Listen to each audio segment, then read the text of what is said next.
আমি দেখে আসলাম, ওনার অবস্থা আগের মতোই, আগের চেয়ে তো চেঞ্জ হয় না। আপনারা নিশ্চয়ই খবরগুলো পাচ্ছেন। এখন উনি মনে করেন যে বিদেশে যাওয়ার মতো উপযোগী হলেই ওনাকে এয়ার অ্যাম্বুলেন্সে উঠানো হবে। আবার ওনার শরীর যদি উপযোগী না হয় তাহলে তো সম্ভব না।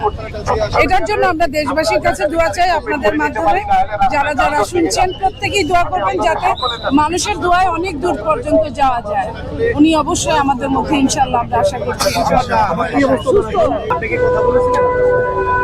আমি ওনাদের সাথে কথা বলেছি, ম্যাডাম তো আর কথা বলার মতো অবস্থায় নাই। এখন অবস্থা আপনার কিছুক্ষণ দুপুরের বেলা যেভাবে বলছে ওই অবস্থায় আছে, আগের মতোই একই অবস্থায় স্থিতিশীল। তো যদি আরেকটু ওনার অবস্থার উন্নতি হয় তখন বিকল্প চিন্তা করা হবে যে বাইরে নিয়ে যেতে পারবে কিনা।